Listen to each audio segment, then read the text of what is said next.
Welcome back to our channel Ramya slice of life. నేను రమ్య. ఎలా ఉన్నారు అందరూ?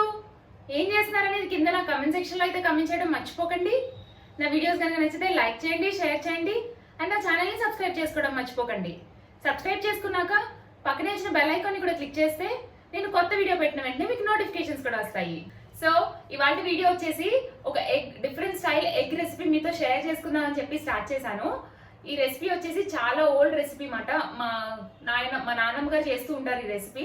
సో ఆవిడ దగ్గర నుంచి నేర్చుకున్నాం మేము ఈ రెసిపీ. చాలా టేస్టీగా ఉంటుంది అండ్ చాలా తక్కువ ఇంగ్రీడియంట్స్తో అయిపోతుంది.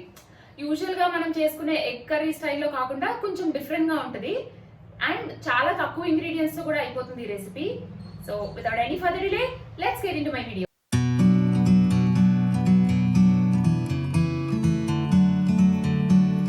సో ఈ రెసిపీకి కావాల్సిన ఇంగ్రీడియంట్స్ ఎగ్స్. ఒక 6 eggs తీసుకున్నా నేను. సో 6 eggsకి సరిపడేలాగా ఆనియన్స్ తీసుకున్నా. ఆనియన్స్ కొంచెం ఎక్కువే పడతాయండి ఈ రెసిపీకి. సో ఒక 4 to 5 ఆనియన్స్, రఫ్లీ చాప్డ్ 4 to 5 ఆనియన్స్ తీసుకున్నాను. అండ్ చిల్లీస్ వచ్చేసి ఇలా పెద్ద పీసెస్ కింద కట్ చేసుకున్నాను. ఒక 4 చిల్లీస్ తీసుకున్నాను. అండ్ కారం, పసుపు, ఉప్పు, పాలు. మిల్క్ అనేది కీ ఇంగ్రీడియంట్ మాట ఈ రెసిపీకి. ఈ మిల్క్ యాడ్ చేయడం వల్లే ఈ రెసిపీకి ఇంత మంచి టేస్ట్ అనేది వస్తుంది. అండ్ ఆ టెక్స్చర్ కూడా మనం చేసే ఆ ఎగ్కి ఆ టెక్స్చర్ కూడా ఈ మిల్క్ వల్లే వస్తుంది మనకి. అది ఆ టెక్స్చర్ అనేది ఏంటనేది మనకి ఫర్దర్గా వీడియో చూస్తుంటే తెలుస్తుంది. బట్ ఈ మిల్క్ యూజ్ చేయడం వల్ల ఏంటంటే మంచి టేస్ట్ వస్తుంది, ప్లస్ మంచి టెక్స్చర్ కూడా వస్తుంది మన రెసిపీకి. And next oil. జనరల్గా మేము ఆలివ్ ఆయిల్ యూజ్ చేస్తాము. కావాలంటే మామూలు ఆయిల్ కూడా యూజ్ చేసుకోవచ్చు, rice rich oil what ever A oil అయినా యూజ్ చేసుకోవచ్చు. మేమైతే ఆలివ్ ఆయిల్ యూజ్ చేస్తాము. సో ఈ రెసిపీకి కొంచెం థిక్గా ఉండే వెసల్ ఉంటే బాగుంటుందండి, లేకపోతే మాడిపోతుంది. సో కొంచెం థిక్గా ఉన్న వెసల్ సెలెక్ట్ చేసుకొని స్టవ్ మీద పెట్టి స్టవ్ ఆన్ చేయాలి. నెక్స్ట్ వచ్చేసి ఆయిల్. కొంచెం ఆయిల్ యాడ్ చేసిన.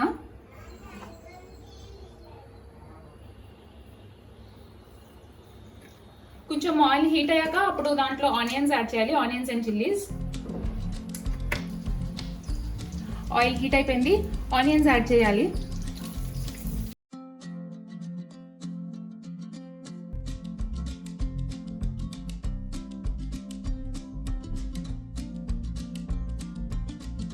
ఆనియన్స్ కొంచెం ఫ్రై అయ్యాక కొంచెం పసుపు యాడ్ చేయాలి.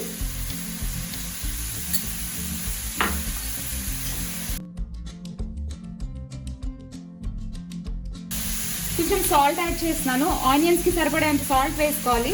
ఆనియన్స్ కూడా తొందరగా ఫ్రై అవుతాయి కదండి సాల్ట్ యాడ్ చేస్తే. సో సాల్ట్ యాడ్ చేస్తున్నాను.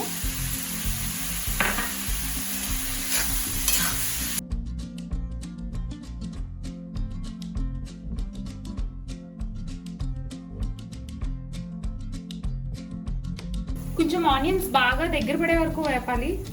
అలా ఫ్రై చేస్తేనే మంచి టేస్ట్ వస్తుంది. కొంతమందికి ఏంటంటే ఆనియన్స్ అంత ఎక్కువ ఫ్రై అవ్వకపోయినా ఇష్టంగా ఉంటుంది. అలా ఎక్కువ ఫ్రై అయితే ఇష్టం ఉన్న వాళ్ళు ఇక్కడ ఆపేయచ్చు ఫ్రైయింగ్. నాకైతే కొంచెం ఆనియన్స్ బాగా ఫ్రై అయితేనే ఇష్టము. సో ఆనియన్స్ కొంచెం ఇంకా ఎక్కువసేపు ఫ్రై చేసుకుంటూ ఉంటాను నేను. ఆనియన్స్ ఆల్మోస్ట్ ఫ్రై అయిపోయాక కారం యాడ్ చేయాలండి. కారం యాడ్ చేశాక ఒక 2-3 minutes ఫ్రై చేశాక అప్పుడు మిల్క్ వేయాలి. కారం వచ్చేసి ఈ రెసిపీలో పెద్ద ఎక్కువ కారం ఉంటే బాగోదు, కమ్మగా ఉంటేనే టేస్ట్. లేదు మీకు కొంచెం కారంగా తినాలి అనుకునే వాళ్ళు కూడా మీకు కావాల్సిన కారం వేసుకోవచ్చు. నేనైతే 2 eggsకి 1 spoon కారం వేసుకుంటాను. టోటల్ 6 eggs తీసుకుంటాను కాబట్టి 3 spoons ఆఫ్ కారం వేసుకుంటున్నాను నేను. అండ్ ఈ కారం వచ్చేసి ఇంట్లో చేసిన కారమే. మొత్తం ఇయర్కి సరిపడే అంత కారం చేసేసి మమ్మీ ఇస్తూ ఉంటారు నాకు.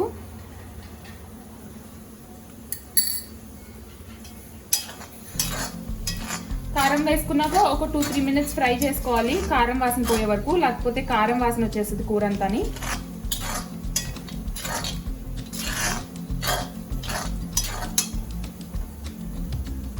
సో కారం కూడా మొత్తం వేగిపోయింది, బాగా ఫ్రై అయిపోయాయి ఆనియన్స్. ఇందులో మిల్క్ యాడ్ చేస్తున్నాను. కొంచెం మిల్క్ అయితే ఎక్కువే పడుతుందండి ఈ రెసిపీకి. ఆల్మోస్ట్ 1/2 liter మిల్క్ వరకు కూడా పడుతుంది మనం ఒక 6 eggs తీసుకుంటే. లేదు అంత మిల్క్ యాడ్ చేసుకోవడం మిల్క్ లేదు అండ్ అంత మిల్క్ యాడ్ చేసుకోను అనుకుంటే half water and half milk add చేసుకోవచ్చు కర్రీలోని.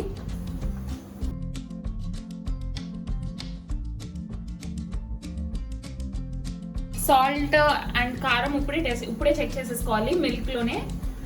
మిల్క్ కొంచెం కమ్మగా ఉంటే ఉప్పు సరిపోతుంది. జనరల్గా ఎగ్ ఏంటంటే ఎక్కువ సాల్ట్ అనేది అవసరం ఉండదు ఎగ్కి. కొంచెం డిఫరెన్స్ వచ్చినా కూడా సాల్ట్ బాగా ఉప్పగా అయిపోయినట్టు అనిపిస్తుంది ఎగ్. సో ఈ మిల్క్ని టేస్ట్ చేసేసుకుంటే మీకు కారం ఉప్పు సరిపోయింది, కమ్మగా ఉందనుకుంటే యూ కెన్ లీవ్ ఇట్. లేకపోతే మీకు కావాల్సినవి ఉప్పు కారం ఈ రెండింటిలో ఏ సరిపోయినా అది ఎక్స్ట్రాగా యాడ్ చేసుకోవచ్చు.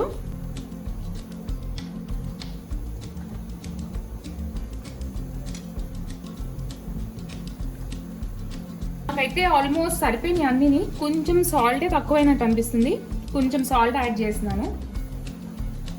ఏమాత్రం కొంచెం ఎక్కువ యాడ్ చేసినా ఈ కర్రీకి సాల్ట్ చాలా ఎక్కువైపోతుందండి. చూసుకుని యాడ్ చేయండి సాల్ట్ మటుకు కేర్ఫుల్గా. ఏ మిల్క్ అయినా వేయచ్చు, బాయిల్డ్ మిల్క్ అయినా వేయచ్చు, పచ్చి మిల్క్ అయినా వేయచ్చు, ఎందుకంటే ఎలాగో కుక్ అయిపోతుంది కాబట్టి. బట్ నేను జనరల్గా బాయిల్ చేసిన మిల్కే వేస్తాను. కొంచెం ఇలా మిల్క్ బాయిల్ అవ్వడం స్టార్ట్ అయ్యాక ఎగ్స్ వేసేసుకోవాలి. ఎగ్స్ని బ్రేక్ చేసి ఒక్కొక్కటి సెపరేట్గా వేసుకోవాలి మనము.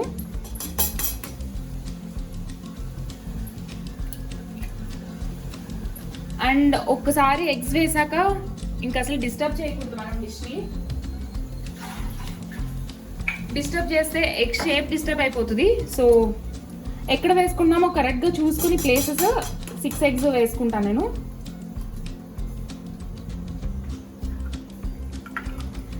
అండ్ ఎగ్స్ వేసుకునే ముందు సిమ్లో పెట్టేసుకోండి stove. SIM are medium flame. High ఫ్లేమ్లో పెడితే మాడిపోతుంది.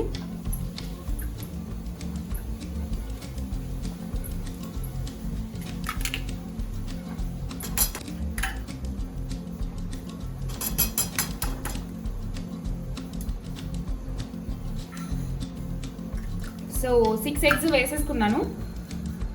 ఇప్పుడు మూత పెట్టేసుకుని ఒక 10 మినిట్స్ వరకు డిస్టర్బ్ చేయకుండా ఉంచాలండి. సిమ్లో పెట్టడం మటుకు మర్చిపోకూడదు, లేకపోతే మొత్తం మాడిపోతుంది. సో లిడ్ పెట్టి ఒక ఎవ్రీ 5 మినిట్స్కి చెక్ చేయండి. ఒక 10 మినిట్స్ వరకు మటుకు ఏమీ అయితే అవ్వదు, మాడడం అలా ఏం జరగదు.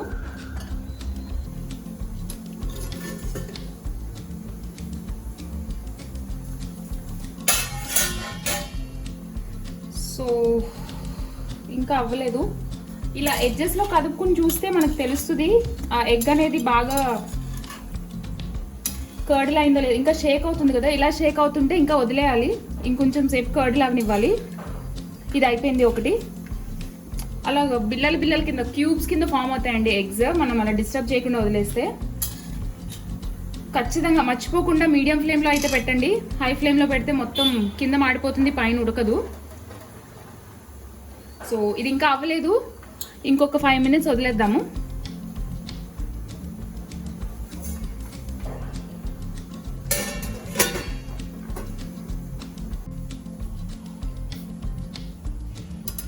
ఒక 5 మినిట్స్ అయింది, మళ్ళీ చెక్ చేద్దాము.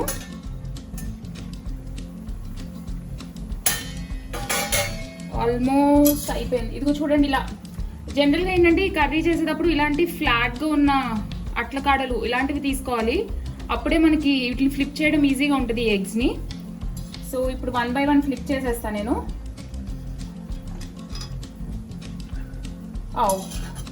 కేర్ఫుల్గా చూసుకొని ఫ్లిప్ చేయాలండి.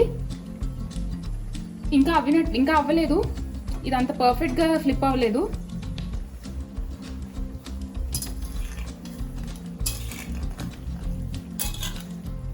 ఇంకా ఒక 2 మినిట్స్ వదిలేద్దాము. పూర్తిగా అవ్వినట్లేదు, నీట్గా ఫ్లిప్ అవ్వట్లే, బ్రేక్ అయిపోతున్నాయి. సో ఇంకొక 2 మినిట్స్ వదిలేద్దాం.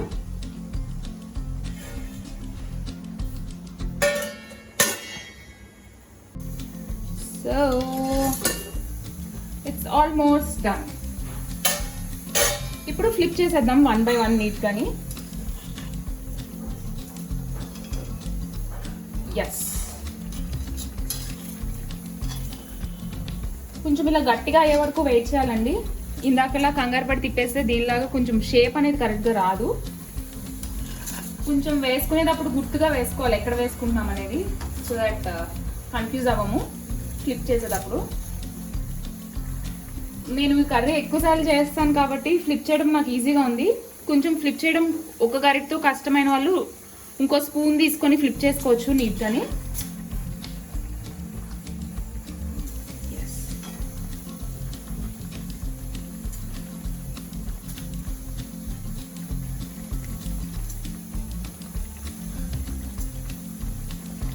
సో ఇలా 6 eggs ఫ్లిప్ చేసేసాను. ఫ్లిప్ చేశాక ఇంకా లిడ్ పెట్టక్కర్లేదు, పక్కనే ఉండి చేసుకోవాలనుకునే వాళ్ళు హైలో పెట్టేసుకొని ఈ వాటరీగా ఉన్నదంతా దగ్గర మనకు కావాల్సిన కన్సిస్టెన్సీకి వచ్చే వరకు దగ్గర చేసేసుకోవచ్చు. కానీ నా సజెషన్ అయితే కొత్త వాళ్ళు అయితే మటుకు కొంచెం సిమ్లోనే పెట్టుకొని చేసుకోండి. బికాజ్ ఇవన్నీ బ్రేక్ అయిపోతాయి ఎక్కువగా కలిపేస్తాయి ఈ కర్రీని. సో సిమ్లో పెట్టుకొని చేసేసుకోండి. కావాలంటే కొత్తిమీర కూడా వేసుకోవచ్చు ఈ రెసిపీకి, పైన గార్నిష్ చేసుకోవచ్చు. బట్ ప్రస్తుతానికి అయితే నేను కొత్తిమీర వాడట్లేదు ఇంట్లోని ఈ కరోనా దెబ్బకి. వెజిటేబుల్స్ అయితే సోప్తో వాష్ చేసి బాగా డ్రై చేసేసి కట్ చేశాక సాల్ట్లో వేసి యూజ్ చేస్తున్నాను వెజిటేబుల్స్ని. బట్ కొత్తిమీర అయితే కడడానికి ఉండదు కదా సోప్తోని, అండ్ పెద్దగా ఎక్కువ ఉడకదు కూడా కదా కూరలోని, జస్ట్ గార్నిషింగ్కి పైన అది వేస్తాం కదా అని చెప్పి ప్రస్తుతానికి కొత్తిమీర అయితే వాడట్లేదు చాలా రోజుల నుంచి ఇంట్లోని. కొత్తిమీర వాడేవాళ్ళు కావాలంటే కొత్తిమీరతో గార్నిష్ చేసుకోవచ్చు పైన. ఇప్పుడు నేనైతే హైలో పెట్టేసుకుంటున్నాను, నాకు అలవాటు కాబట్టి బ్రేక్ చేయను. బట్ కొత్తగా ఎవరైనా ట్రై చేస్తుంటే మటుకు హైలో పెట్టుకోకండి.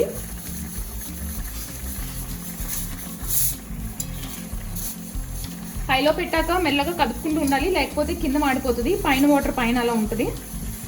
సో హైలో పెట్టుకున్నాక కదుపుతూ ఉండండి మెల్లగా, ఒక్కొక్క దాన్ని సెపరేట్గా స్లోగాని. చాలా ఈజీ అండి కర్రీ చేయడం, కానీ ఏంటంటే ఎప్పుడు ఫ్లిప్ చేయాలని చూసుకోవాలి. కరెక్ట్ టైంకి ఫ్లిప్ చేయకపోతే ఈ టెక్స్చర్ అండ్ ఈ షేప్ అనేది పోతుంది ఎగ్ది. అలా పోకుండా ఉండడానికి కొంచెం జాగ్రత్తగా తిప్పుకోవడం అంతే ఈ కర్రీ అంతాని. అండ్ మిల్క్ అండ్ ఎగ్ అనేది చాలా మంచి కాంబినేషన్, చాలా బాగా సింక్ అవుతాయి ఆ రెండు. మనం ఆమ్లెట్ వేసుకునేటప్పుడు కూడా ఒక 1 or 2 స్పూన్స్ ఎగ్లో మిల్క్ యాడ్ చేసి ఆమ్లెట్ వేసుకుంటే చాలా మంచి టెక్స్చర్ అనేది వస్తుంది ఆమ్లెట్కి, సాఫ్ట్గా ఉంటుంది ఆమ్లెట్. సో మిల్క్ ఎక్కువ వేసుకుంటే ఎక్కువసేపు పడుతుందండి ఇది కొంచెం దగ్గర పడడానికి. అలా కాదు అంత మిల్క్ అవసరం లేదు మాకు అని కొంచెమే వేసుకుంటే మటుకు తొందరగా అయిపోతుంది కర్రీ. ఇప్పుడు మిల్క్లో ఉన్న వాటర్ లిక్విడ్ స్టేట్ అంతా దగ్గర పడడానికి కొంచెం టైం పడుతుంది. ప్రొసీజర్ అయితే చాలా ఈజీ, టైం కూడా అయితే పెద్ద ఎక్కువేం పట్టదు, అండ్ డిఫరెంట్గా ఉంటుంది. మనం రెగ్యులర్గా చేసుకునే ఎగ్ కర్రీలా కాకుండా కొంచెం డిఫరెంట్ స్టైల్లో ఉంటుంది అన్నమాట ఈ కర్రీ. టెక్స్చర్, టేస్ట్ అన్నీ కూడా డిఫరెంట్గా ఉంటుంది. రొటీన్గా అదే కర్రీ చేసుకోవడానికన్నా ఇది ట్రై చేస్తే. అండ్ ఇంగ్రీడియంట్స్ కూడా చాలా తక్కువ, చెప్పాను కదండి బిగినింగ్లో, చాలా తక్కువ ఇంగ్రీడియంట్స్, జస్ట్ ఒక 6 ఇంగ్రీడియంట్స్. అందులో ఉప్పు, పసుపు, కారం, ఆయిల్ అనేది అన్నిట్లో వాడే కామన్ ఇంగ్రీడియంట్సే. అది ఎక్స్ట్రాగా మనం ఒక మిల్క్ వాడతాం అంతే. సో యాక్చువల్గా చెప్పాలంటే ఈ రెసిపీకి మొత్తం కావాల్సింది ఒకే ఎగ్ అండ్ మిల్క్ అంతే ఇంగ్రీడియంట్స్. ఆ రెండు ఉంటే మొత్తం చాలా ఈజీ చేయడము. ఒకసారి ఫ్లిప్ చేశాక మటుకు కొంచెం చూసుకుంటూ ఉండాలండి, లేకపోతే మాడిపోతుంది కింద అంతాని. కదుపుతూ ఉండాలి కానీ చూసుకొని కరెక్ట్గా ఎగ్ని డిస్టర్బ్ చేయకుండా కదుపుకుంటూ ఉండాలి. ఫస్ట్ టైం చేస్తుంటే పెద్ద పర్ఫెక్ట్గా రాకపోవచ్చు, ఇలా నీట్గా క్యూబ్స్లో రాదండి ఎగ్. కొంచెం ప్రాక్టీస్ చేసే కొద్దీ వస్తుంది. బాగా కుకింగ్లో ఎక్స్పర్ట్స్ అయితే వాళ్ళకి వస్తుంది అనుకో, అది వేరే విషయం. కాకపోతే మనకులా కొత్తగా ఎవరైనా నేర్చుకుని కొత్తగా చేస్తున్న వాళ్ళకి వంట కొంచెం కష్టంగా అనిపిస్తుంది. కానీ ప్రాక్టీస్ అంతే. ఊరికే ఏ టైంలో తిప్పాలి అనేది కరెక్ట్గా తెలిస్తే మనకి చాలా మంచిగా వస్తుంది కర్రీ అనేది, టెక్స్చర్, టేస్ట్. సో చూసారు కదా ఇలా మెల్లగా ఆయిల్ బయటకు వచ్చేస్తుంది. ఇంకా కొంచెం వాటర్ ఉంది, ఆ కొంచెం వాటర్ కూడా దగ్గర పడాక కర్రీని డిష్ అవుట్ చేసేసుకోవడమే. ఇది ఒక్కటే షేప్ సరిగ్గా రాలేదు, ఇది ఒక్కటే ఎల్లో బయటకు వచ్చేసింది. కొంచెం కంగారు పడిపోయి తొందరగా తిప్పేశాను కదా. సో చూసారు కదా మొత్తం అంతా ఆయిల్ బయటకు వచ్చేసింది అండ్ వాటర్ అంతా అయిపోయింది. Dish is ready.